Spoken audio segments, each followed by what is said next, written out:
तो आज का आपका एजेंडा क्या है?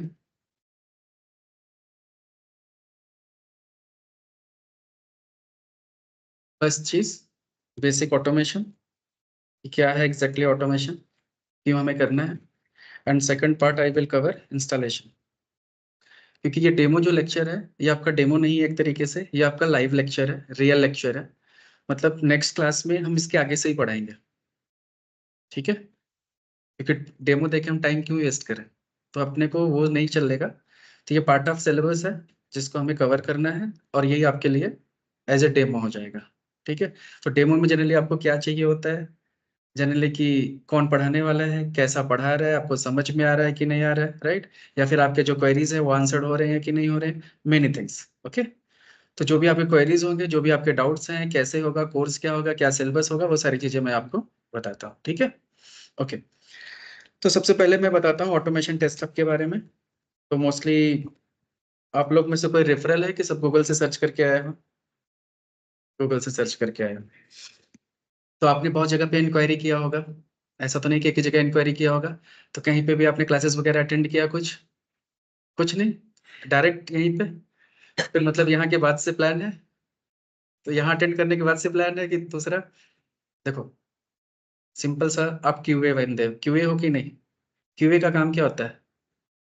Comparison, quality. अब तुम एप्लीकेशन में क्वालिटी खोज रहे हो तो अपने क्लासेस में क्वालिटी नहीं खोजोगे? सिंपल सा सोचो। हम कंपनी के लिए काम करते हैं, वहाँ के प्रोडक्ट के लिए हम क्वालिटी टेस्ट करते हैं कि हर चीज़ एक्यूरेट होनी चाहिए, परफेक्ट होनी चाहिए। और तुम कोई चीज़ अपने लिए खोज रहे हो, वो डिफेक्ट वाला खोजोगे तब तो सही नहीं है ना। और दूसरी चीज़ क्यूए का काम क्या होता है? Comparison, expected result versus actual result. तो पहले एक्सपेक्टेशन तो सेट करनी पड़ेगी आपकी, फिर उसको जाके इंस्टीट्यूट में एक्चुअल से कंपेयर करो। मीट हो रही है तो ठीक है, पास, नहीं मीट हुआ तो फेल। दूसरा खोजना है, क्योंकि ऑप्शन तो बहुत है ना, एक ऑप्शन तो है नहीं आपके पास। तो you should try, right? Okay. तो सबसे पहले तो मैं, let me introduce myself. So I am Rajesh Upadhyay, having around 18 years of experience in, especially in software testing, and I have more than 16 years of experience in automation testing, right? And I have worked on more than 14 different tools and solutions, right? जैसे tools की बात करें तो Selenium जैसे one of the one tool, but ऐसे ही मैंने more than 14 tools पे काम कर रखा है, राइट? जैसे नाम अगर आपने सुना होगा, Cypress, Playwright, Tosca, UFT, right, Eggplant, फिर आपका एपीएम, उसके बाद फिर प्रोट्रैक्टर, फिर आपका आता है डिफरेंट, आ जाओ डायरेक्शंस में, जैसे रेनोडेक्स, फिर आपका सेल्फ टेस्ट, टेस्ट कंप्लीट। तो ये सब ऐसे अलग अलग टूल्स एंड टेक्नोलॉजीज पे सॉफ्टवेयर्स हैं जो, जिनका हम यूज करके बेसिकली ऑटोमेशन करते हैं। Along with that, you require programming languages as well, क्योंकि different tools different programming language को support करते हैं। तो ऑलमोस्ट मैंने 9 प्रोग्रामिंग लैंग्वेजेस पे काम किया है। तो चाहे मुझसे आप जावा पढ़ो, चाहे पाइथन पढ़ो, चाहे सी शार्प पढ़ो, चाहे आप एंगुलर पूरा पढ़ लो, ठीक है, चाहे रिएक्ट पढ़ लो, चाहे पाइथन, तो जो भी लैंग्वेजेस यूज होती हैं ऑटोमेशन में, सब में मैंने काम किया, क्योंकि टूल डिफरेंट काम किया है तो ऐसे। And more than 40 automation projects मैंने डिलीवर किया अब तक मैं कैरियर में। तब 40 ऑटोमेशन प्रोजेक्ट सोल्यूशन डिलीवर किया है, जितना मेरा एक्सपीरियंस रहा है, जितनी सारी कंपनियों में मैंने काम किया है, राइट? और ये ऑटोमेशन टेस्ट हब स्पेशली मैंने इसीलिए डिजाइन किया है कि सिंस लास्ट अराउंड 2011 से मैंने स्टार्ट किया। तो ऑलमोस्ट कितना हो गया, 13 years। तो 13 years से मैं ट्रेनिंग प्रोफेशंस में भी हूँ, तो वीकेंड्स में मैं क्लासेस लेता हूँ, ठीक है? तो मुझे टीचिंग का भी 13 years का एक्सपीरियंस हो चुका है। तो इससे फायदा मेरा भी होता है कि मैं हमेशा डिफरेंट डिफरेंट टेक्नोलॉजीज की ट्रेनिंग्स लेता रहता हूँ। क्योंकि हर एक कंपनी में क्या होता है कि एक ही टेक्नोलॉजीज पे मुझे काम करने को मिलता है। जैसे मान लो एक प्रोजेक्ट आया, तो सपोज करो कि सेलेनियम विद जावा पे काम करना है, तो चीजें दूसरी भूलने लगती है ना? तो ऐसे मल्टीपल चीजों पे ट्रेनिंग से क्या होता है कि हमारे पास मल्टीपल बैचेज होते हैं डिफरेंट टूल्स एंड टेक्नोलॉजीज के, तो वो मेरा ब्रशअप होता रहता है, याद रहता है। नहीं तो 18 years के बाद हमें ऑफिस में कोड लिखने की जरूरत नहीं पड़ती, राइट? बट इससे फायदा क्या होता है कि कम से कम तुम्हारी टीम का बंदा कोई भी तुम्हें बेवकूफ तो नहीं बना सकता ना, कि मैं यहाँ स्टक हो गया, नहीं आ रहा है, तो मैं तो सीधे बोलता हूँ स्क्रीन शेयर कर, 2 मिनट में सोल्यूशन लो, आगे बढ़ो। So this is my background, right? I'm also working in one of the MNC as a QA vice president in Pune. तो आई थिंक दैट्स ऑल। और ऑटोमेशन टेस्ट हब यहाँ पे जो है इसका काम भी सिर्फ यही है कि since we no other automation, we are expert in automation, तो हम सिर्फ वही ट्रेनिंग दे सकते हैं, राइट? तो जो मुझे आता है, जिसमें मुझे परफेक्शन है, जिसमें मुझे नॉलेज है कि मैं हर एक एक्सटेंट तक की प्रॉब्लम सॉल्व कर सकता हूँ, तो सिर्फ वही ट्रेनिंग्स हमारे पास है। तो हमारा स्पेशलाइजेशन स्पेशली इन टेस्टिंग भी है। तो टेस्टिंग में भी मैनुअल की बहुत रेयर बैचेज होती हैं हमारी। हम फ्रेशर्स को एंटरटेन नहीं करते, ठीक है? सिर्फ एक्सपीरियंस बंदे को पढ़ाते हैं जिनको स्पेशली ऑटोमेशन लर्न करना आता है। क्लियर? तो ऑटोमेशन में सारे के सारे कोर्सेज हमारे पास है। तो कोई भी टूल या कोई भी टेक्नोलॉजी का टेस्ट ऑटोमेशन के हिसाब से अगर आपको सोचना है तो हमारे पास अवेलेबल है। जस्ट मैटर ऑफ कि बैच है अवेलेबल नहीं है, वो मैटर करता है। बाकी कोर्सेज सारे होते हैं, ठीक है? तो जैसे एक एग्जांपल लेता हूँ, अगर मान लो आप बीमार हो, लेट्स से थोड़ी सी कोई प्रॉब्लम है, चलो मान लो बाल झड़ रहे हैं, सिंपल सा कॉमन प्रॉब्लम। अब आपके आसपास में सबसे पहले आप खोजते हो नियरेस्ट बेस्ट डॉक्टर, तो मिले आपको। लेट्स से एक एमबीबीएस है और दूसरा एमडी है, समझते हो डिफरेंस? तो तुम एमबीबीएस के पास जाओ, एक्सपीरियंस दोनों का सेम है, एमबीबीएस के पास जाओगे कि एमडी के पास जाओगे? हाँ, एमडी के पास जाओगे क्योंकि उसके पास मास्टर डिग्री है, वो ज्यादा पढ़ा हुआ है। तो सिंपल सा लॉजिक होता है ना। तो होता है कि हम क्या करते हैं कि हमें स्पेशलिस्ट के पास जाना चाहिए। अब ऐसे तो बहुत सारे इंस्टीट्यूट कहीं पे भी जा सकते हैं, बट मैटर करता है कि ट्रेनर कौन है। जैसे फॉर एग्जाम्पल के लिए, कंपनी कोई भी खराब नहीं होती अगर तुम्हारा मैनेजर अच्छा है तो। एक कहावत कही गई है, choose your manager not the company, right? अगर आप गूगल और माइक्रोसॉफ्ट भी ज्वाइन कर लिए और मैनेजर आपका अच्छा नहीं है तो आपको वहां चैन से नहीं रहने देगा, है ना? और अगर आपने एक 5 लोग की भी कंपनी ज्वाइन कर ली और वहां पे अगर मैनेजर अच्छा है तो वहां पे भी चिल करके एंजॉय करके काम को करोगे। और जब काम को एंजॉय करोगे तभी काम हो सकता है, नहीं तो नहीं हो सकता। सिंपल है। तो वही चीज होता है कि आपको कौन ट्रेंड करने वाला है वो मैटर करता है, ना कि इंस्टीट्यूट मैटर करता है। सिंपल सा। ऐसे गूगल के क्लास भी क्लासेस है, वो भी ज्वाइन कर सकते हैं। कई सारे ऑनलाइन बहुत सारे ऑप्शंस है आपके पास। बट डिपेंड क्या करता है कि आपको पढ़ा कौन रहा है, क्योंकि जो पढ़ाने वाला है वही सबसे ज्यादा इंपॉर्टेंट फैक्टर होता है, क्योंकि वो जो आपको देगा वही आप लोगे, ठीक है? अगर इंस्टीट्यूट बहुत ज्यादा पॉपुलर है लेकिन अगर ट्रेनर अच्छा नहीं है, ट्रेनर को खुद 5 साल का एक्सपीरियंस है, तो आपको कितना एक्सपीरियंस दे सकता है वो? सिंपल लॉजिक है, राइट? तो ये टोटल डिपेंड करता है हर चीज। तो ये सारे फैक्टर्स इन्वॉल्व करने चाहिए। मतलब जैसे होता है ना कि अभी रिसेंटली मैंने भी इस टाइम पे मैंने अभी एआई का कोर्स स्टार्ट किया है, एआई एंड एमएल में, ठीक है? तो मैं आईआईटी जम्मू से कर रहा हूँ। तो करने के लिए मेरे पास इंटेलीपाथ बहुत सारे इंस्टीट्यूट थे। मैंने आईआईटी ही क्यों चूज किया? क्योंकि मुझे टाइम नहीं वेस्ट करना है, मुझे फिर से जाके कोर्स नहीं करना है कहीं से। मैं एक ही बार करूंगा और बेस्ट जगह से करूंगा। सिंपल है। क्योंकि जो बात आईआईटी के प्रोफेसर्स में है वो कोई नहीं दे सकता यहाँ पे ना, स्पेशलाइजेशन। तो सिंपल चीज है। तो वही चीज आपको भी चूज करना चाहिए। तो कहीं पे भी जाओ, डेमो जरूर अटेंड करो और देखो कि कौन आपको पढ़ाने वाला है। कभी कभी ऐसे भी होता है कि डेमो लेक्चर कोई और लिया, क्लास कोई और लिया, होता है। और लोग पहले ही फीस भरवा लेते हैं। प्रॉब्लम ये भी होती है, तो करोगे क्या? ठीक है? तो वाइजली आपको सोचना है ये सब सारी चीजें, और आपकी जो क्वेरीज हैं वो जरूर आंसर होनी चाहिए, ठीक है? तो यहाँ तक समझ में ऑटोमेशन टेस्ट हब के बारे में। हमारा स्पेशलाइजेशन क्या है? सिर्फ automation. If you want to learn automation, if you want to become expert in automation, you are right place. बाकी और चीजों के लिए हम नहीं है। सिंपल। ठीक है? ओके। अब हमारे पास कोर्सेज कौन कौन से, जैसे मैंने आपको बताया कि हमारे पास बहुत सारे कोर्सेज हैं। तो कोर्सेज आप यहाँ से जाके देख सकते हो कि हमारी ऑफिशियल वेबसाइट है। माइट भी अगर आपने ऑनलाइन देखा होगा तो ओपन किया होगा, माइंड योर स्किल्स। तो ये यहाँ से ओपन करोगे तो ये हमारी वेबसाइट है। तो यहाँ पे हमारे ये सारे कोर्सेज दिख जाएंगे आपको। तो व्यू मोर करो, तो यहाँ पे सारी कोर्सेज, उसकी डिटेल्स, सारी चीज़ें मिल जाएंगी। तो ये सारे कोर्सेज हमारे पास अवेलेबल है। ठीक है, जैसे अब आप लोगों ने क्या डिसाइड किया कि कौन सा कोर्स करना है, क्योंकि हमारे पास तो बहुत सारे हैं। जो आप बोलोगे आपको तो वही कराना है ना, तो आपको कौन सा कोर्स करना है? अच्छा, फुल स्टैक करना है। फुल स्टैक डेवलपर बनना है कि टेस्टर बनना है? Very good. अच्छा, फुल स्टैक करने से पहले एक टेक्नोलॉजी सोचनी पड़ती है। कौन सी टेक्नोलॉजी में फुल स्टैक होना है? सिंपल है ना। फुल स्टैक का मतलब तुम पाइथन के साथ फुल स्टैक हो सकते हो, तुम सी शार्प के साथ फुल स्टैक हो सकते हो, तुम जावा स्क्रिप्ट के साथ फुल स्टैक हो सकते हो, तुम जावा स्क्रिप्ट के साथ फुल स्टैक हो सकते हो। तो कौन सी लैंग्वेज चूज किया है आपने? जावा। तो आप फुल स्टैक डेवलपर बनना चाहते हो जावा में कि टेस्टर? Very good. तो जावा सोचा है। जावा के साथ ऑटोमेशन टूल कौन सा सोचा है? सेलेनियम। ठीक है, तो इनफैक्ट आपको सेलेनियम विद जावा करना है, और इसमें जो कोर्स है वो आपको फुल स्टैक करना है। ठीक है, आपका करिश्मा?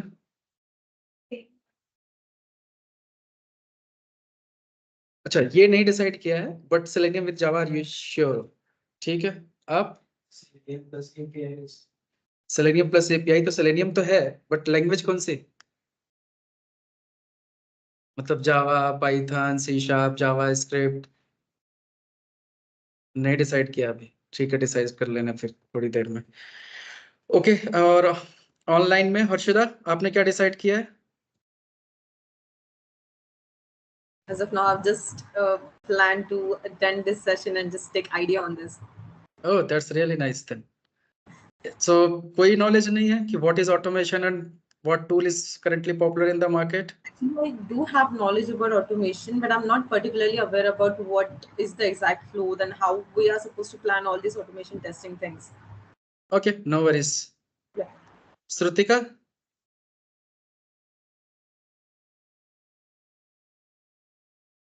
You are on mute. Yes, sir. Yeah, sir, I do have an idea about the which tool is available in market and which is mostly people using. And I am already having the experience into the Selenium automation tool. Oh nice. Um, yeah, and I want to learn the rest assured, which I only have a knowledge, not a hands-on experience. Even the knowledge is not the full field. So that is the Okay, thing. got it. So you already have background in Selenium and Java, right? Yes. Okay, perfect. Okay, तो हम यहाँ से start करते हैं। तो पहले तो confusion भी थोड़ा है, तो पहले डिसाइड करते हैं, कंफ्यूजन खत्म करते हैं कि what exactly we have to learn, right? And what should be the criteria to shortlist the tools and technology for our career. Okay, तो सबसे पहली चीज है, अगर आप टेस्टिंग बैकग्राउंड में हो, सिंपल चीज, अगर आप टेस्टिंग में हो तो टेस्टिंग में ही ग्रोथ करना है। तो सबको इतना तो पता है कि अगर टेस्टिंग में ग्रोथ करना है तो first you have to learn the automation. ये तो मुझे बताने की जरूरत नहीं है, ठीक है? इवन अगर मैं मना भी करूंगा तब भी नहीं मानोगे। तो टेस्टिंग फील्ड में अगर आपको आना है तो first you have to learn the automation. अब बात आती है कि ऑटोमेशन अगर हमें लर्न करना है तो कौन सा टूल सबसे अच्छा है, राइट? तो कभी कभी क्या होता है, जब टूल सिलेक्शन हम करते हैं तो उसके पीछे कई सारे क्राइटेरिया होते हैं, राइट? अगर मान लो कोई फ्रेशर हो एक, और फ्रेशर्स को आईटी में करियर बनाना हो, तो आप क्या सजेस्ट करोगे कि क्या पढ़े वो? मान लो जैसे आपका भाई हो या रिलेटिव हो, जस्ट उसने पास आउट हुआ इंजीनियरिंग से, कंप्यूटर साइंस से कोई भी, तो आप क्या उसको सजेस्ट करोगे कि अपना करियर कहाँ बनाए? वो कौन से आईटी में तो जाने के लिए वो कौन सा बेसिकली कोर्स करे? आप क्या सजेस्ट करोगे? आपका ओपिनियन क्या कहता है? C plus plus? नहीं, मतलब आईटी में उसको जाना है तो आईटी में बहुत सारे फील्ड है ना, डेवलपमेंट है, टेस्टिंग है, बीए है, लेट्स से डेवऑप्स है, एट क्लाउड है, राइट? एआई है, एमएल है, डेटा साइंस है, कहाँ जाए वो? डेवलपमेंट में? अच्छा है। कौन सा डेवलपमेंट? जावा करे कि सी करे, सी प्लस पाइथन करे, जावा स्क्रिप्ट करे, कौन सा करे?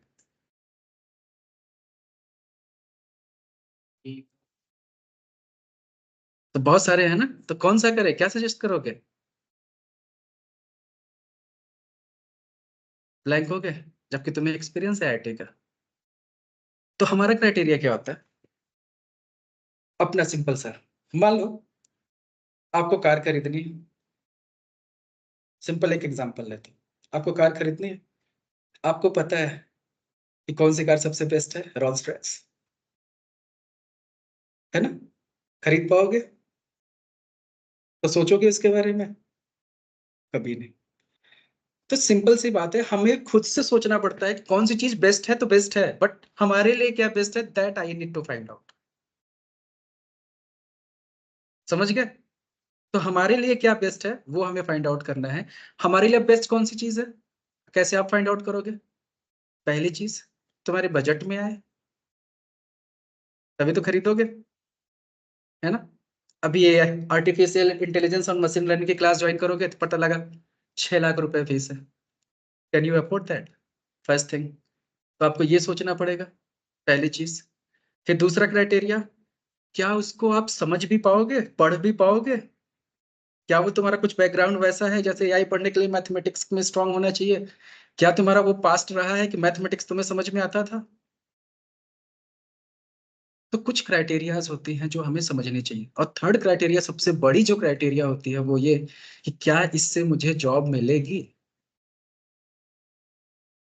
तो आज के डेट में अगर आपको ऑटोमेशन टूल करना है या फिर किसी को भी कुछ भी सजेस्ट करना है, तो सबसे बेस्ट टेक्नोलॉजी क्या होती है जिसमें सबको जॉब पहले मिले। आपका अभी आज का क्राइटेरिया क्या है ऑटोमेशन सीखने का? पैशन के लिए नहीं पढ़ रहे हो, नहीं तो 3.5 साल नहीं गवाते, है ना? आप किस लिए ऑटोमेशन सीख रहे हो कि I need the job, I want switch the company, simple thing. आपका ये क्राइटेरिया है, आप ये चाहते हो आज के डेट में।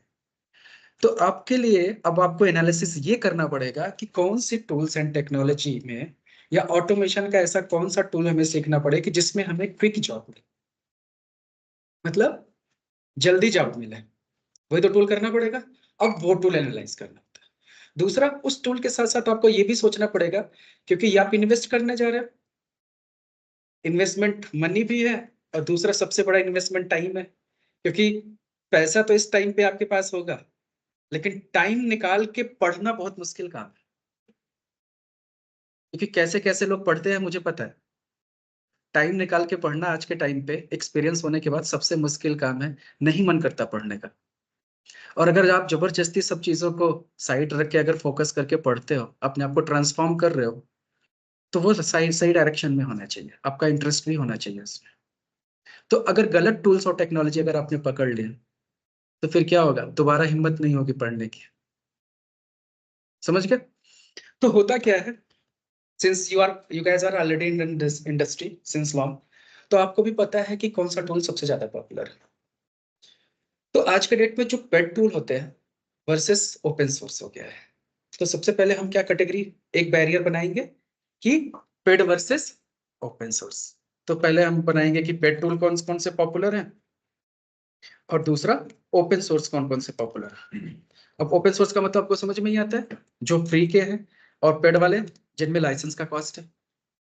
तो पेड टूल में जो सबसे पॉपुलर है आज के डेट में है वो क्या है, टोस्का, यूएफटी, रेनोरेक्स, राइट? तो ऐसे टूल्स हैं जो ज्यादा पॉपुलर है। ऐसे अलग अलग टेक्नोलॉजीज के लिए, जैसे मेन फ्रेम सेट के लिए अलग अलग टूल्स भी हैं। और अगर ओपन सोर्स की आज के डेट में बात करें, राइट, तो ओपन सोर्स में सबसे ज्यादा आज के डेट में जो टेस्टिंग हो रही है वो किस में हो रही है, वेब पे। अब डेस्कटॉप बेस्ड एप्लीकेशन नहीं रह गए मोस्टली, और है भी तो वो ऑलरेडी या तो माइग्रेट हो रहे हैं, या तो उनका प्लान बन चुका है कि आज नहीं तो कल इनको माइग्रेट करना है, जिनके ऊपर अब वो फर्दर इन्वेस्टमेंट नहीं कर रहे। तो हर चीज कहाँ जा रही है, वेब पे। तो हर चीज की वेबसाइट बन रही है, और वेबसाइट के साथ साथ उसका क्या बन रहा है, मोबाइल एप्लीकेशंस। समझ गए? तो बेसिकली अब वेब की टेस्टिंग के लिए जो सबसे पॉपुलर टूल आज के डेट में मार्केट में है, अगर ओपन सोर्स में आए कि हमें कोई वेबसाइट टेस्ट करना है, तो वो 3 है। एक है सेलेनियम, दूसरा है साइप्रेस, और तीसरा है प्लेराइट। अगर नहीं पता तो जान लो, ठीक है? सेलेनियम आज से नहीं है, सेलेनियम कब से है, 2006 से। 18 ईयर्स हो गए इसके मार्केट में। और जावा कब से है? 95 से। उसको कितने साल हो गए? 30 इयर्स ऑलमोस्ट। और आज भी कि तब से कितनी टेक्नोलॉजीज आई, चली गई, लेकिन जावा को किसी ने हिला पाया? आज भी जो पहले जो काम जावा करता था, आज भी वो काम जावा करता है। और आज भी जो चीज जावा में बननी है वो जावा में ही बनती है, भले ही कोई भी कितनी भी टूल्स एंड टेक्नोलॉजी आ गई, कोई उसका तोड़ नहीं है। वैसे ही सेलेनियम जो है ये भी बहुत पुराना है। और बहुत पुराना होने का मतलब ये होता है कि इतना वर्सेटाइल हो चुका है कि ये बहुत ही ज्यादा कंपनियां इसको यूज कर रही हैं। और मैक्सिमम अगर पूरे इंडस्ट्री में तुम देखो आज के डेट में, पूरा ऑटोमेशन वर्ल्ड जो है ना, उसमें अगर आज के डेट में देखो तो 70% ऑटोमेशन आपका सेलेनियम में है। पूरा इंटायर वर्ल्ड की मैं बात करूं तो 70% ऑटोमेशन किस में है? सेलेनियम। और बाकी के 30% में ही आपके साइप्रेस, प्ले राइट और पेट टूल सब आ जाते हैं। अब एक एग्जांपल मैं लेता हूं।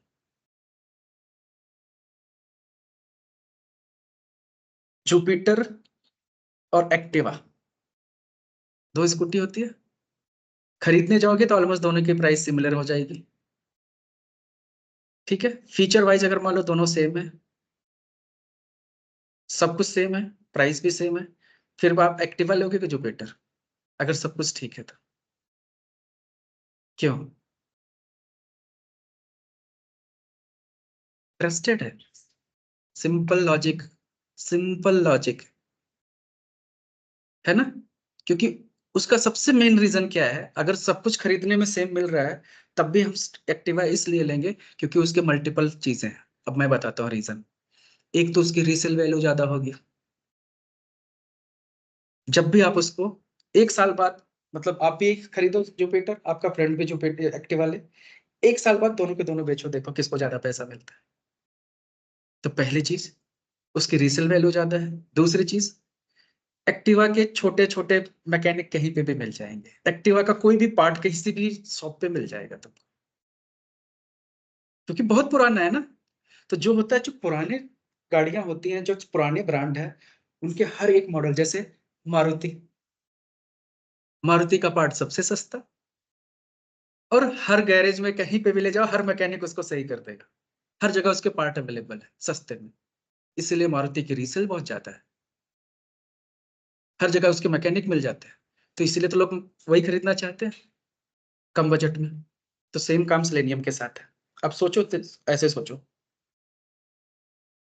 आज से ऑटोमेशन है नहीं इंडस्ट्री में। इंडस्ट्री में ऑटोमेशन कब से है? बहुत सालों से। 18 साल तो मुझे हो गया, तो मेरे से भी तो 2-4 साल पहले रहा ही होगा, भले ही लेवल डिफरेंट रहा हो, शुरुआत हो रहा हो कहीं पे कैसे भी। तो ऑटोमेशन जब शुरुआत होता है तो सबसे पहले लोग क्या करते हैं? टूल की फिजिबिलिटी करते हैं कि कौन सा टूल हमें यूज करना है। मान लो उस टाइम हमारे पास ऑप्शन था सिलेनियम, हमने सिलेनियम यूज किया, ठीक है। अब सिलेनियम जब यूज किया, सिलेनियम से अगर हमारे सारा काम हो रहा है तो हम फिर से नया टूल क्यों एक्सप्लोर करें, अगर ये हमारी रिक्वायरमेंट फुलफिल कर रहा है तो। और दूसरी चीज, एक कंपनी के लिए क्या चाहिए?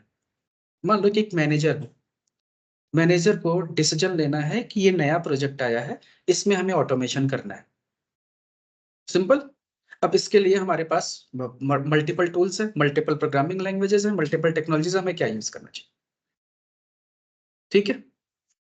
अब लेट्स से कि उसको समझ में आया कि लेटेस्ट इस समय तो प्ले राइट चल रहा है, और प्ले राइट तो माइक्रोसॉफ्ट का है। दैट्स फाइन, एग्री करता हूं। बट क्या वो आज वैकेंसी निकालेगा, तुरंत प्ले राइट का बंदा हायर कर लेगा? क्या प्ले राइट के बंदे मार्केट में उसको मिलेंगे इजिली? इम्पॉसिबल, बहुत रेयरेस्ट मिलेंगे, है ना। क्या सस्ते में रिसोर्स मिल जाएगा? अगर उसका बजट 10 लाख का है तो मुश्किल है। 1 मोमेंट। तो अगर बजट उसका कम है तो मुश्किल होगा ना मिलना। और मान लो वो आया फिर छोड़ के चला गया, बार बार मुझे हायरिंग करिए, बड़ी टीम बनानी है, तो कैसे करेंगे? क्योंकि प्ले राइट लेटेस्ट आया है, तो उसको सीखने वाले भी लोग लेटेस्ट ही होंगे, उनको ज्यादा एक्सपर्ट तो होंगे नहीं, ज्यादा एक्सपीरियंस नहीं, क्योंकि टूल ही अभी नया है। और अगर उसमें कोई चैलेंज आ गया किसी को प्ले राइट में, तो हेल्प कौन किसको करेगा? समझ रहे हो मेरी बात? अगर प्लेराइट में चैलेंज आ गया, किसी को कोई इशू आ गया, तो उसकी हेल्प कौन करेगा? एक तो ओपन सोर्स है, तुम कंपनी को भी नहीं बोल सकते कि लाइसेंस लिए होते, तो कंपनी को बोलते कि भाई मुझे सॉल्यूशन दो। तुमने लाइसेंस भी नहीं ले रखा है, फ्री का लिया है, तो प्रॉब्लम आगे अटक गए तो क्या करोगे अब? कोई ऑप्शन नहीं आपके पास। गूगल पे भी सोल्यूशन नहीं मिलेगा, क्योंकि अभी तो वो नया है, किसी और ने फेस किया हो तो किया हो, अटक गए ना। तो वही बात हो गई, लेटेस्ट टेक्नोलॉजी की बाइक अगर आपने खरीद लिया, अगर उसके मैकेनिक नहीं मिले तो फिर करोगे क्या? मैं कहता हूँ एक्सपेरिमेंट क्यों करना? तुम रिस्क ले सकते हो एक, चलो टशन के लिए, वॉट एवर, शौक के लिए, लेकिन कंपनी में तो ऐसे नहीं चलेगा ना। कंपनी वेल ट्रस्टेड चलती है, तो कंपनी क्या करेगी? अगर सेलेनियम से हमारा काम हो रहा है तो हम नया टूल क्यों एक्सप्लोर करें, जब तक इसकी लिमिटेशन ना हो। सिंपल सी बात है। तो सेलेनियम के बंदे भरे पड़े हैं मार्केट में, हम जब चाहेंगे सस्ते बंदे हायर कर सकते हैं। कोई भी बंदा छोड़ के जाएगा तो दूसरे दिन हमें रिप्लेसमेंट मिल जाएगा। और गूगल पे कुछ भी सर्च करो, हर चीज का सोल्यूशन सेलेनियम में अवेलेबल है, ट्रस्टेड है इतने सालों से। तो हम क्यों जाएं कहीं? हमें सस्ता रिसोर्स मिल रहा है, इमीडिएट मिल रहा है, हर एक प्रॉब्लम का सोल्यूशन हमारे पास है, तो हम फिर क्यों दूसरा चूज करें? सिंपल लॉजिक है ये। तो इसलिए कंपनियां क्या करती हैं, सेलेनियम पे ही फोकस करती है। हाँ, अगर कोई एप्लीकेशन ही डिफरेंट है, जैसे पूरा का पूरा जावा स्क्रिप्ट बेस्ड है, और वहां पे चैलेंजेस है सेलेनियम को कि नहीं कर पा रहा है, हैंडल नहीं कर पा रहा है, तब के डेट में आप सोच सकते हो फिजिबिलिटी कर सकते हो, बट बिना फिजिबिलिटी के नहीं कर सकते। बट वो भी चैलेंजेस नहीं है, वो तुम्हारे एक्सपर्टीज के ऊपर है, क्योंकि ओपन सोर्स सोल्यूशन बैकग्राउंड में आपके पास जावा है, ठीक है। अब डिफरेंट प्रोग्रामिंग लैंग्वेज भी तो यूज कर सकते हो। तो सेलेनियम क्या करता है, 5 डिफरेंट प्रोग्रामिंग लैंग्वेजेस को सपोर्ट करता है। तो अगर सेलेनियम को आपको थोड़ा सा ज्यादा समझना है, तो सेलेनियम की ऑफिशियल वेबसाइट है selenium.dev। ये आपकी ऑफिशियल वेबसाइट है, ठीक है। यहाँ पे जाओगे तो सेलेनियम के 3 कंपोनेंट्स है, जिसके बारे में हम आगे बात करेंगे। बट जैसे इस पे डाउनलोड्स पे क्लिक करोगे तो यहाँ पे आपको देगा ये 5 प्रोग्रामिंग लैंग्वेजेस। तो सेलेनियम विद सी शार्प कर सकते हो, सेलेनियम विद रूबी कर सकते हो, सेलेनियम विद जावा है, जावा स्क्रिप्ट है, पाइथन है। तो आप सेलेनियम के साथ कोई भी एक लैंग्वेज चूज करके आप किसी भी एप्लीकेशन की ऑटोमेशन कर सकते हो। समझ गए? तो इसीलिए आज के डेट में पॉपुलर जो सबसे ज्यादा है वो क्या है, सेलेनियम। तो मेरा जो पहला रेटिंग होता है, हालांकि प्लेराइट बहुत अच्छा टूल है, सेलेनियम से अच्छा है। इन शॉर्ट, अगर इसके फीचर को देखोगे तो सेलेनियम से अच्छा टूल है ये, और इवन साइप्रस भी अच्छा है सेलेनियम से। तो रेटिंग के हिसाब से, टेक्नोलॉजी की रेटिंग की अगर हम बात करूं, तो सेलेनियम से अच्छा साइप्रस है, साइप्रस से अच्छा प्लेराइट है। बट ओवरऑल अगर देखा जाए, तो ये तो सिर्फ क्या हुआ टेक्नोलॉजी के पॉइंट ऑफ, बट ओवरऑल अगर 10 पैरामीटर पे पूरा का पूरा अगर इसकी रेटिंग की जाए, तो सेलेनियम टॉप पे है। क्योंकि सबसे बड़ी प्रॉब्लम रिसोर्सिंग, बजट और प्रॉब्लम्स के सॉल्यूशंस, वो सबसे ज्यादा मैटर करता है। समझ गए? तो ओवरऑल रेटिंग के हिसाब से सेलेनियम टॉप पे है। बट वैसे ये टूल्स भी अच्छे हैं, आने वाले टाइम पे हो सकता है ये टॉप पे जाए, सेलेनियम को डिफीट करे। लेकिन अगले कुछ सालों की विजिबिलिटी तो मुझे नहीं दिख रही है, क्योंकि इनको आए भी 3-4 साल हो गए, ठीक है। अब बहुत ज्यादा हाइप नहीं है। तो हमारे पास इनकी भी क्लासेस होती है, कभी ज्वाइन करना हो फ्यूचर में तो बताना, ठीक है। तो समझ में आया? तो हम टारगेट करें अब सेलेनियम को। अब अगर आपने मान लो सेलेनियम डिसाइड किया कि सेलेनियम ही करना है, क्योंकि सेलेनियम सबसे पॉपुलर टूल है आज के डेट में, और इनफैक्ट इसी में हमें जॉब जल्दी मिल जाएगा, राइट। तो फिर उसके लिए अब ये सारे ऑप्शंस आ गए कि फर्दर सेलेनियम 5 प्रोग्रामिंग लैंग्वेजेस को सपोर्ट करता है, तो हमें अब कौन सा लैंग्वेज चूज करना चाहिए। ऐसा नहीं कि पांचों सीखना है, नहीं तो 1 साल लगेगा और कोई मतलब नहीं बनेगा। तो आपको कोई एक प्रोग्रामिंग लैंग्वेज सीखनी पड़ेगी। अब एक थोड़ा सा इंडस्ट्री में मिथ है, उसको समझो कि लोग क्या समझते हैं, बहुत सारे ऊपर के लोग जिनको बहुत ज्यादा टेक्निकल नॉलेज नहीं है, वो क्या सोचते हैं कि अगर आपका एप्लीकेशन जावा में बना है तो आपको ऑटोमेशन सेलेनियम विद जावा से करना चाहिए, और अगर मान लो आपका एप्लीकेशन जावा स्क्रिप्ट में बना है तो आपको सेलेनियम विद जावा स्क्रिप्ट करना चाहिए। ऐसा कुछ नहीं। अगर आप इनमें से कोई भी एक प्रोग्रामिंग लैंग्वेज अगर आपको आती है तो आप किसी भी टेक्नोलॉजी के एप्लीकेशन को ऑटोमेट कर सकते हैं। जैसे फॉर एग्जांपल अगर आपने सेलेनियम विद जावा किया तो अगर एप्लीकेशन आपका डॉटनेट में बना है या जावा स्क्रिप्ट में बना है या पीएचपी में बना है या रिएक्ट में बना है, किसी टेक्नोलॉजी में बना हो, आप सेलेनियम विद जावा से भी ऑटोमेशन कर सकते हैं। And even I will prove you, क्योंकि हमारा जो प्रोजेक्ट है वो दूसरी टेक्नोलॉजी में है और हम जावा से ऑटोमेट करेंगे, जो कि आप देखोगे कि हो रहा है कि नहीं हो रहा है, राइट। तो ये इंडस्ट्री का क्या है, मिथ। तो इसके बारे में भी आपको पता होना चाहिए कि कोई क्वेश्चन भी पूछे तो ये आंसर होना चाहिए कि क्यों है, ठीक है। तो अब इनमें से आपको लैंग्वेज भी चूज करना है। अब फिर डिसीजन एक दूसरा आ गया कि पहले तो टूल था, अब लैंग्वेज का डिसीजन है। तो लैंग्वेज में अब ऑप्शंस आपके पास है सेलेनियम विद जावा और सेलेनियम विद पाइथन। तो सबसे जो टॉप पे है वो क्या है, selenium with Java. Second number पे क्या है, पाइथन। थर्ड नंबर पे है जावा स्क्रिप्ट। फोर्थ नंबर पे है सी शार्प और रूबी पूछता नहीं कोई। तो यही चार हैं बेसिकली, ठीक है। अब इनमें आपको डिसीजन लेना है फिर से। अब फिर से वो क्वेश्चन आएगा कि इंडस्ट्री में किसकी वैकेंसी ज्यादा है, सेलेनियम विद जावा या सेलेनियम विद पाइथन। तो आपको क्या करना चाहिए, और आज के डेट में बहुत सारे जेडी जब निकलते हैं तो सेलेनियम के बाद जावा स्लैश पाइथन स्लैश जावा स्क्रिप्ट सब लगा देते हैं। तो फिर क्या करोगे, तो इससे अच्छा ऑप्शन क्या है कि आप naukri.com ओपन करो और सर्च करो सेलेनियम विद जावा, कितनी वैकेंसीज है। फिर सर्च करो सेलेनियम विद पाइथन। थोड़ा रिसर्च करना पड़ेगा ना आपको, क्योंकि अल्टीमेटली टारगेट क्या है, जॉब चाहिए। तो जो भी दिलवाए वही अच्छा है, हमें तो जॉब चाहिए। और देखा जाए तो लैंग्वेज मेरे हिसाब से जो कंपैरिजन में है, तो आपको दो में से एक चूज करना चाहिए, या तो जावा या तो पाइथन। रीजन उसका क्या है, जावा जो है सदाबहार है, पहले भी पॉपुलर था, आज भी पॉपुलर है और कल भी रहेगा। That's not a problem. Python की स्पीड बहुत तेज है,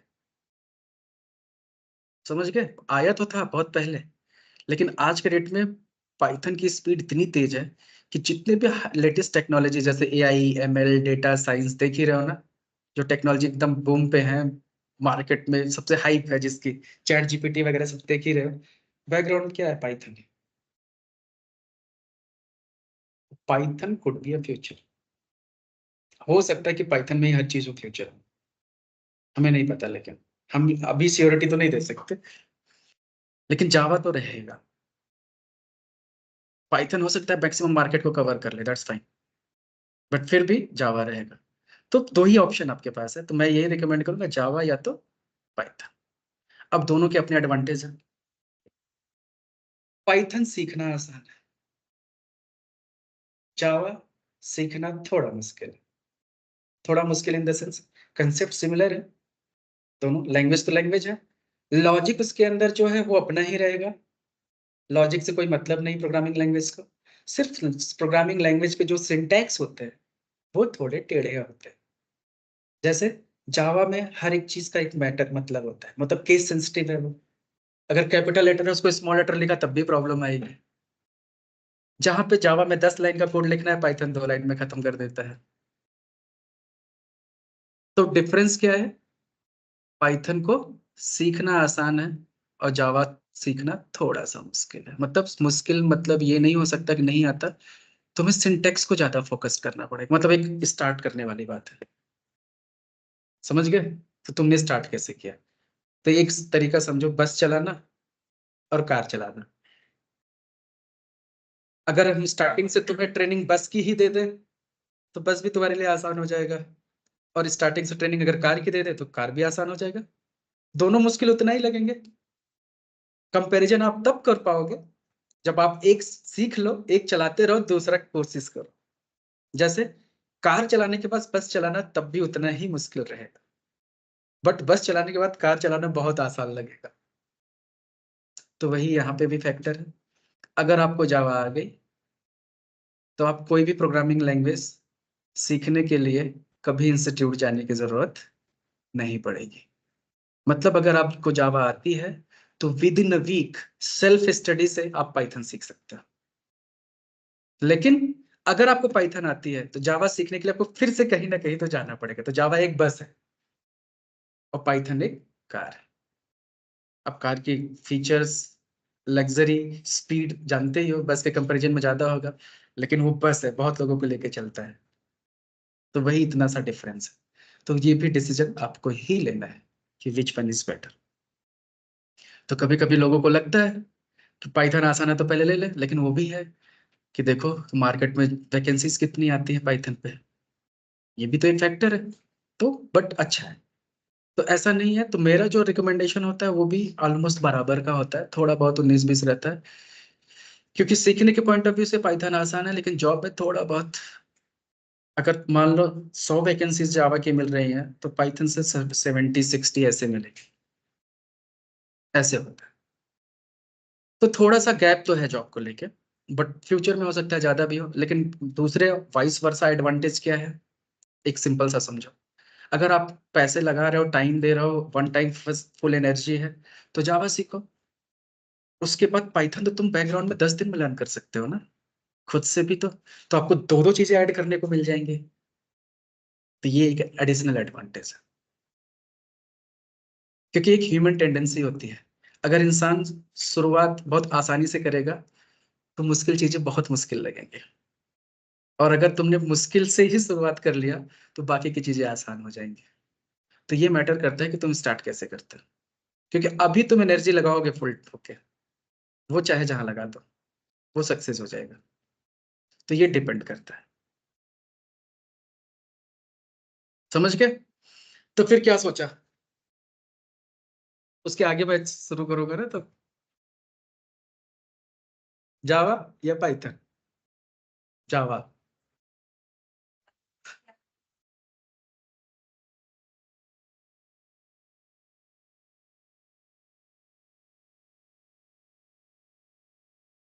तब भी कर सकते हो।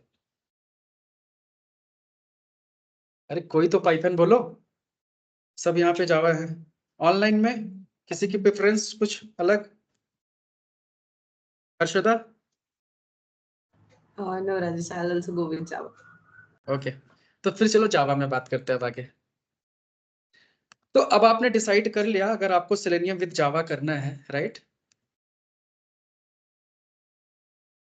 तो सेलेनियम विद जावा में अब हमारे पास फर्दर 3 कोर्सेज हैं, उसके बारे में समझो। अल्टीमेटली आपको अगर क्लास करना है तो सबका एंड गोल यही है कि जॉब सर्च करना है, और कैसे भी, राइट? तो आज के डेट में आपको पता ही है मार्केट में बहुत सारी डिमांड है, बहुत सारे चीजें मिक्स होके पूछते हैं लोग। तो उसी वजह से हमने क्या किया कि हमारे पास एक पहला जो कोर्स है वो है, क्या है, सेलेनियम विद जावा। अब सेलेनियम विद जावा में क्या होता है कि हम इसके अंदर जो सारी चीजें हैं, जैसे सेलेनियम हो गया पूरा, वो तो पढ़ाएंगे ही, पूरा जावा आपको पढ़ाएंगे ही। साथ में आपका फ्रेमवर्क हो जाता है, जैसे जे यूनिट, टेस्ट एनजी, ये सब टॉपिक्स है अलग अलग ना, टूल्स या फ्रेमवर्क्स ऐसे हैं। फिर आपका हो गया कुकुम्बर, नाम सुना ही होगा, मैवेन, ऐसे आपने नाम सुना है, BDD/TDD, है ना?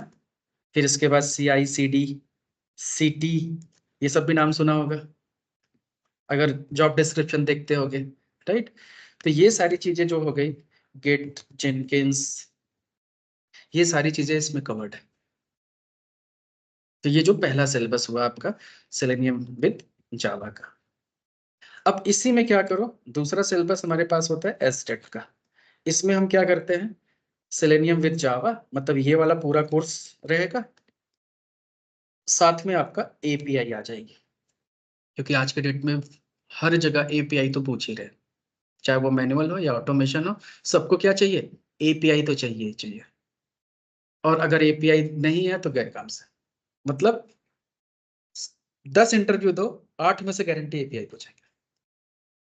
तो इसलिए इसको भी मैंने इसमें ऐड कर दिया, ऑल्दो API के लिए मेरे पास सेपरेट बैच भी है जिसमें सिर्फ API है, ठीक है?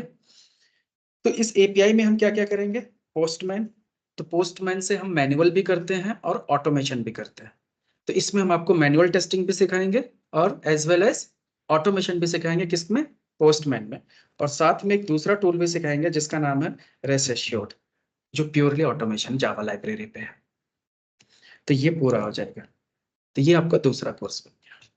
अब तीसरा कोर्स है हमारे पास फुल स्टैक। अब जैसे फुल स्टैक डेवलपर की डिमांड है मार्केट में, तो वैसे ही फुल स्टैक टेस्टर की भी डिमांड है। अगर कल के डेट में फुल स्टैक डेवलपर 4 डेवलपर है, फुल स्टैक है, तो टेस्टर भी तो फुल स्टैक लगेंगे ना।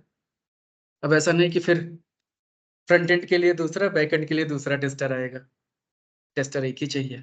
तब उसके लिए लॉजिक क्या लगेगा, फुल स्टैक। तो फुल स्टैक में क्या होगा, एसजेट पूरा आएगा, मतलब सेलेनियम, जावा, एपीआई, ये सब तो रहेगा ही रहेगा साथ में, प्लस डेटाबेस आ जाएगा पूरा, क्लाउड आ जाएगा, प्लस आपका मोबाइल आ जाएगा, मोबाइल ऑटोमेशन। तो इसमें एंड्रॉयड, क्योंकि हर एक एप्लीकेशन की मोबाइल ऐप भी बनेगी, उसकी भी टेस्टिंग करनी पड़ेगी, तो एंड्रॉयड प्लस आईओएस, फिर प्लस आपका परफॉर्मेंस। परफॉर्मेंस टेस्टिंग भी तो करनी है आपको, तो परफॉर्मेंस हम किस में करेंगे, जेमीटर में।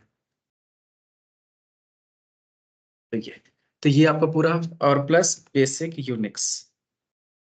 तो ये आपका पूरा बन गया प्रोफाइल रजनीकांत।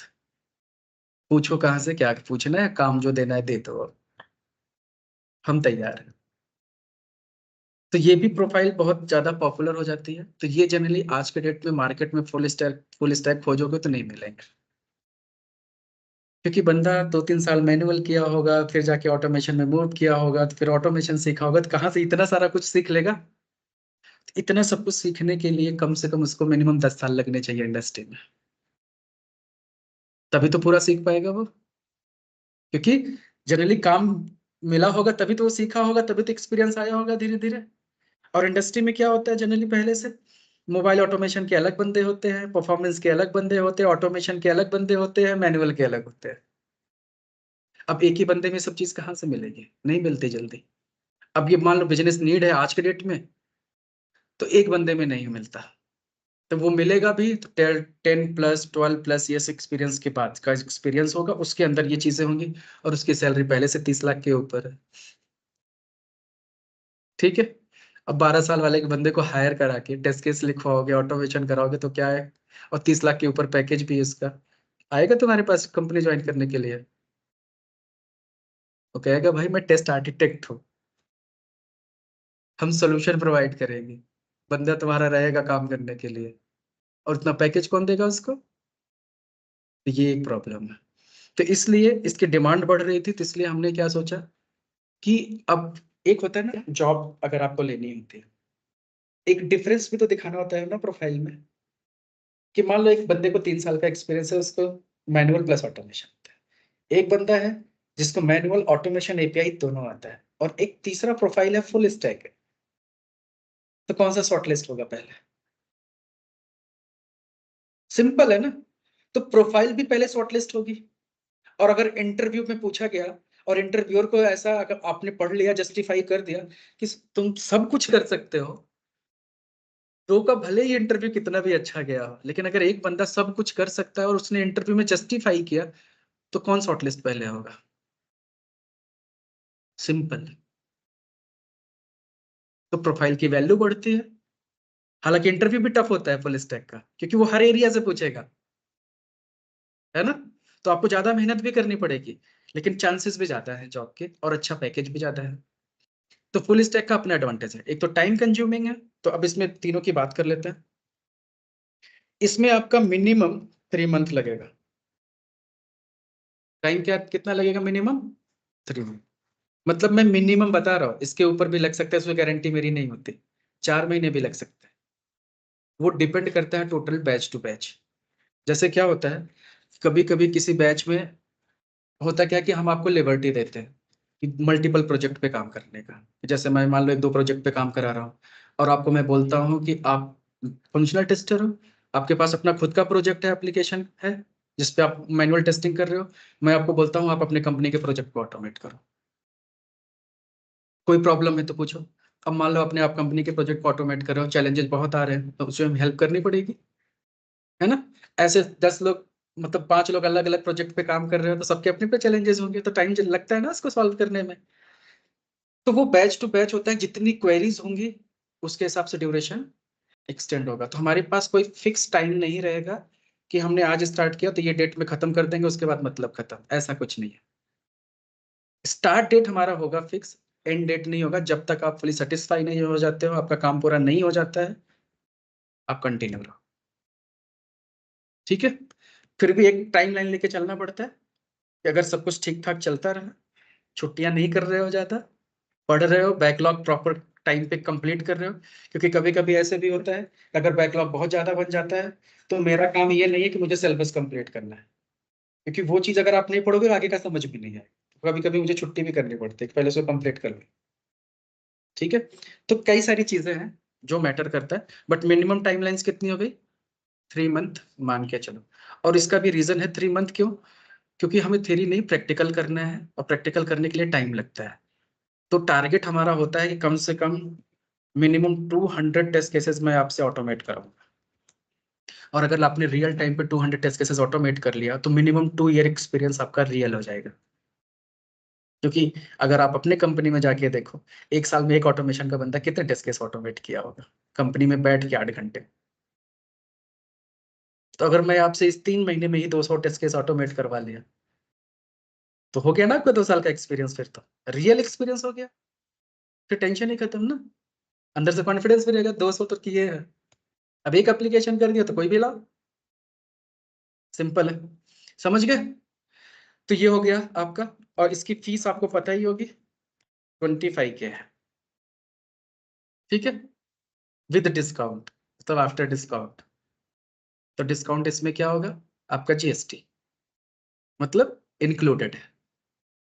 बहुत सारे इंस्टीट्यूट में जाओगे वो एडिशनल होता है, ये इंक्लूडेड है, लगभग 3300 या समथिंग। देखा जाए तो फीस कितनी होगी आपकी 22 के आसपास या 21 समथिंग। दूसरा है कोर्स, ये भी ऑलरेडी डिस्काउंटेड है। अगर आप अलग से एपीआई ऑटोमेशन करते हो बाद में तो ये 15,000 का कोर्स है, जिसमें हम आपको पूरा का पूरा एपीआई एक्सपर्ट बनाते हैं, तो उसमें 1-2 टूल और पढ़ाते हैं, ठीक है। और यहाँ पे अगर साथ में आप एपीआई कर लेते हो तो ये आपका बन जाएगा 30K में, मतलब 5,000 आपको एक्स्ट्रा पे करना है और आपका पूरा एपीआई भी कवर हो जाएगा, ठीक है। और ये वाला जो है ये प्रमोशन पे है, इसकी हम प्रमोशन कर रहे हैं। तो इसको अगर अलग अलग कोर्स को देखोगे तो लगभग ये 80,000 का कोर्स है। जैसे सेलेनियम मान लो किया, एपीआई अलग से ऐड करो, मोबाइल ऑटोमेशन अलग से ऐड करो, परफॉर्मेंस अलग से ऐड करो, सब कोर्स अलग अलग से ऐड करो, तो ये लगभग 80 के ऊपर जाता है। बट इसकी जो फी है वो आपकी 40K है के लिए, ठीक है। तो जिसमें ये सारी चीजें कवर होगी। इसका ड्यूरेशन आपका हो जाएगा 4 मंथ, और इसका ड्यूरेशन आपका 6 मंथ, ठीक है। अब नेक्स्ट चीज देखो, यहां तक तो मिनिमम रिक्वायरमेंट रहती है।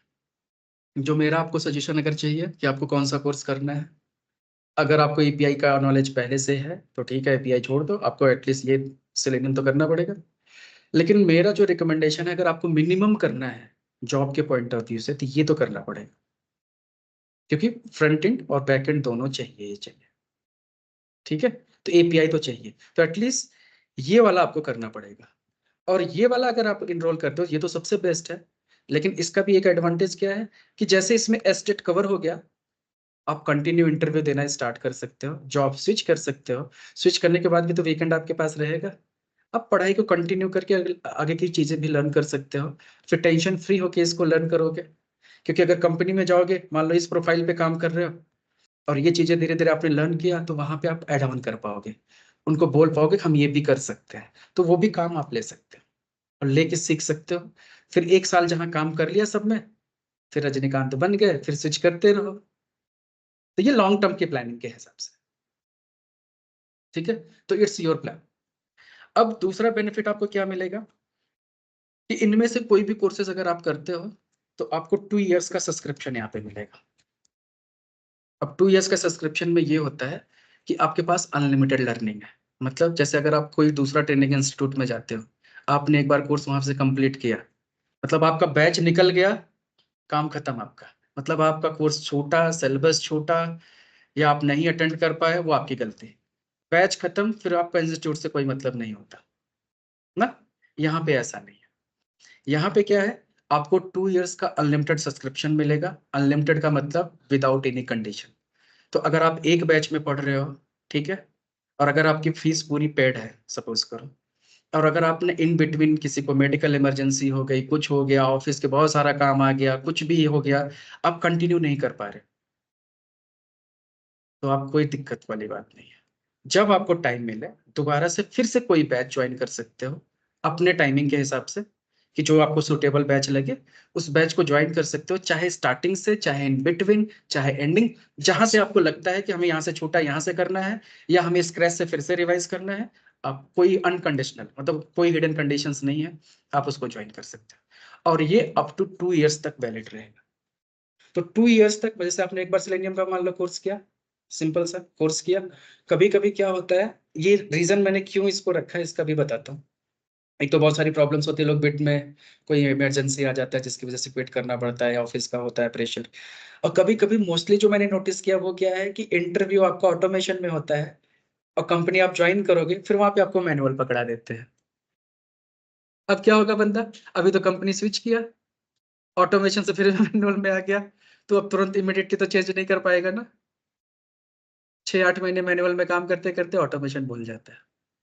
अब फिर अगर उसको स्विच करना है तो फिर ऑटोमेशन करना पड़ेगा, तब तक चेंज हो जाती है टेक्नोलॉजी में थोड़ी थोड़ी चीजें, जो पुराना चल रहा था कोड अब वो चलना बंद हो गया।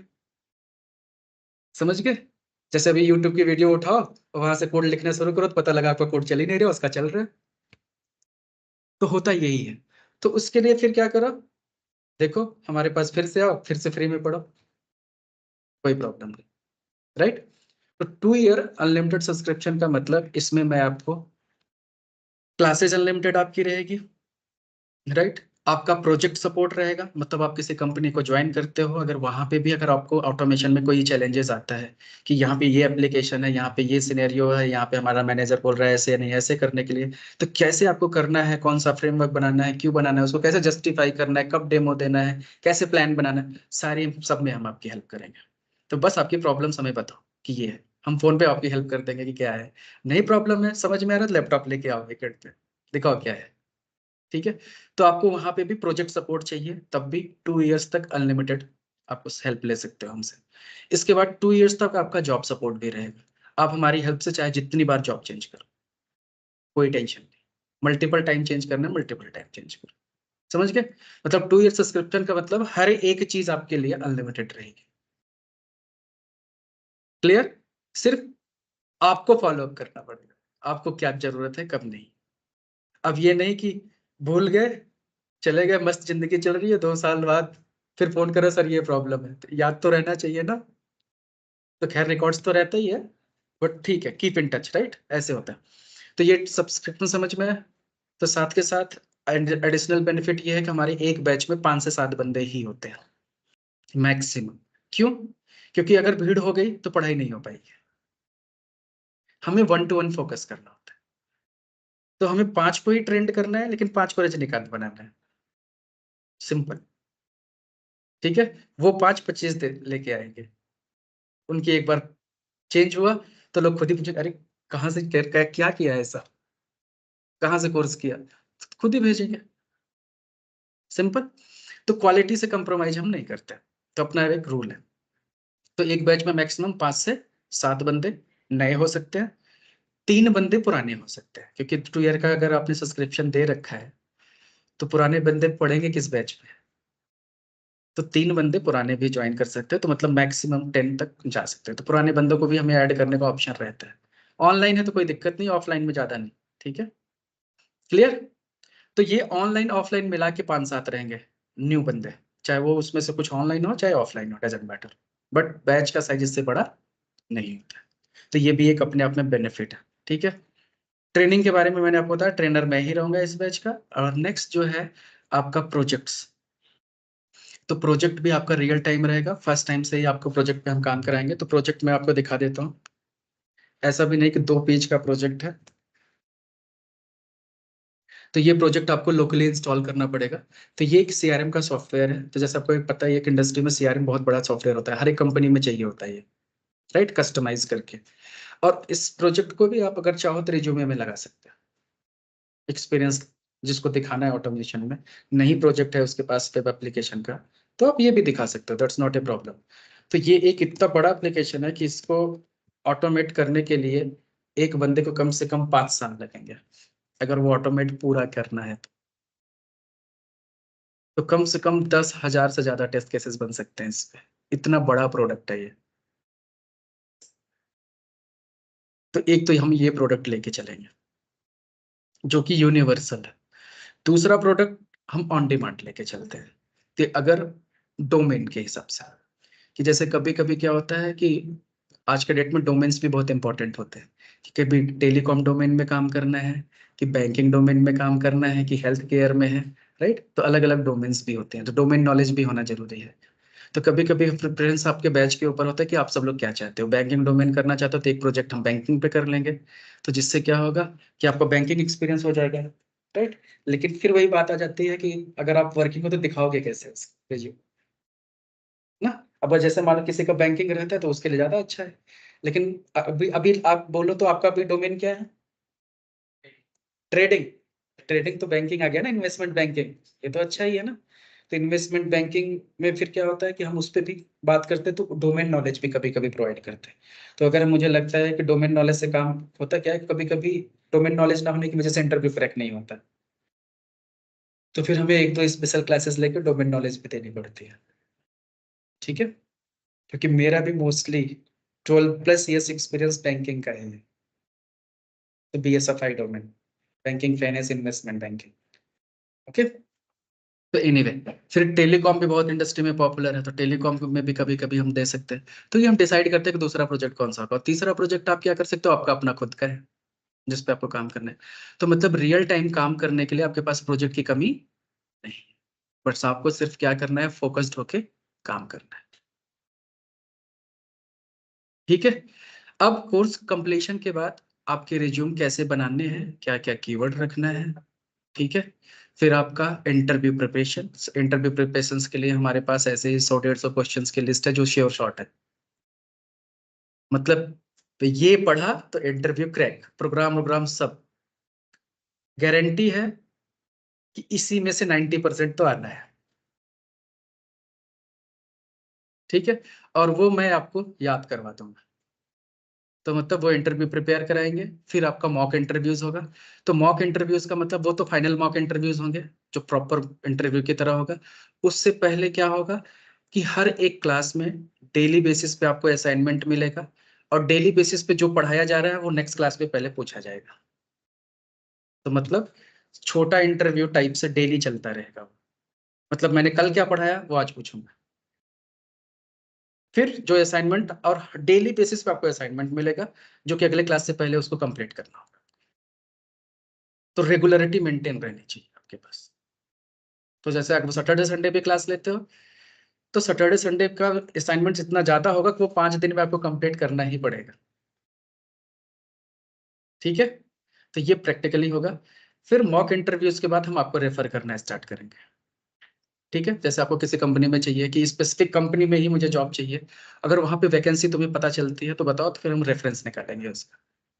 तो रेफरेंस से काम जल्दी हो जाता है, राइट। और कभी कभी ऐसे भी होता है कि अगर इंटरव्यूअर भी जान पहचान का निकल गया तो और आसान हो सकता है। मतलब मैं फेक नहीं करूंगा ऐसे कि आपको नॉलेज नहीं है और डायरेक्ट रेफर कर दिया, ऐसे भी नहीं। मुझे अपना नाम नहीं खराब करना है, क्योंकि मैं ट्रस्टेड बंदा हूँ थोड़ा सा। क्योंकि जैसे होता क्या है कि अगर आप मुझे अच्छे से जान जाओगे तो फिर क्या होगा ना लास्ट में, कि जब आप किसी कंपनी में जब जाओगे जॉब करोगे, अगर आपको भी कोई अच्छा बंदा चाहिए होगा अपनी टीम में, मान लो आप जाके अच्छे से परफॉर्म कर रहे हो एक कंपनी में, ठीक है। फिर आपका मैनेजर बोलेगा कि ठीक है एक बंदा और हायर कर लेते हैं, काम बट ज्यादा है।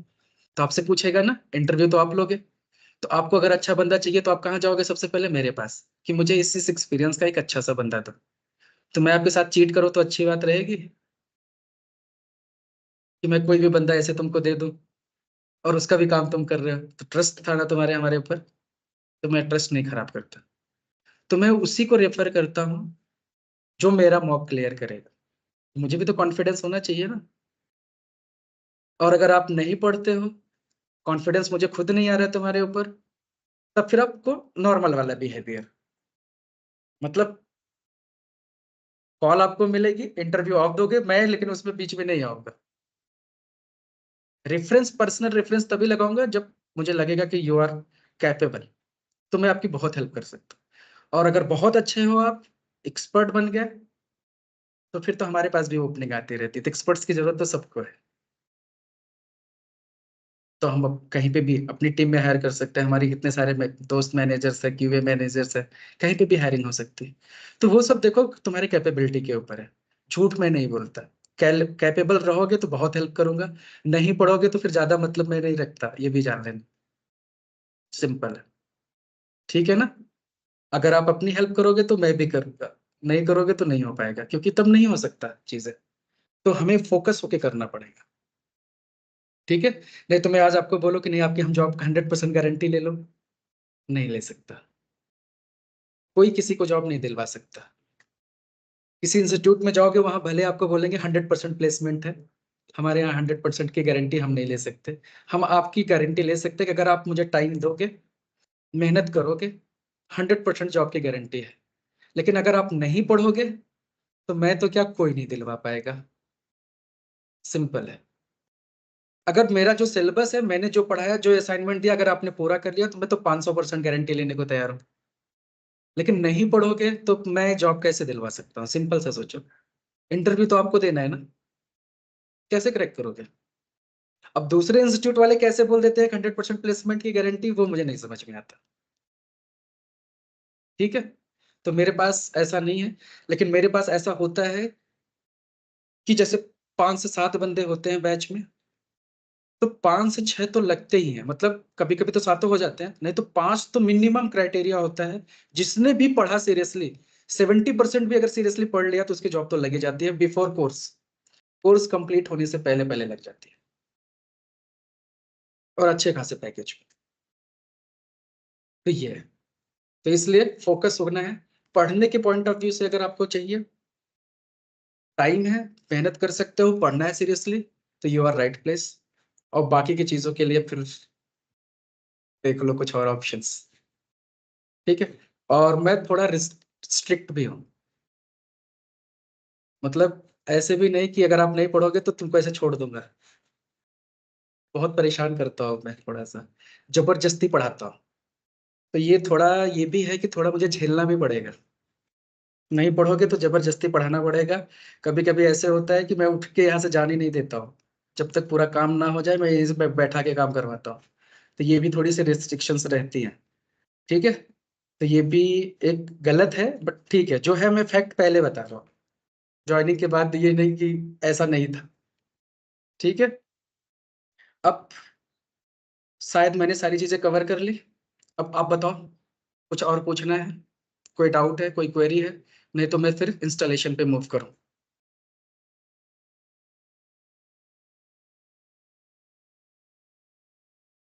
सारे क्लियर हो गए? डर तो नहीं गए? ठीक है, तो मैं वीडियो स्टॉप करता हूँ। अब सिंपल सा इंस्टॉलेशन की बात करता हूँ।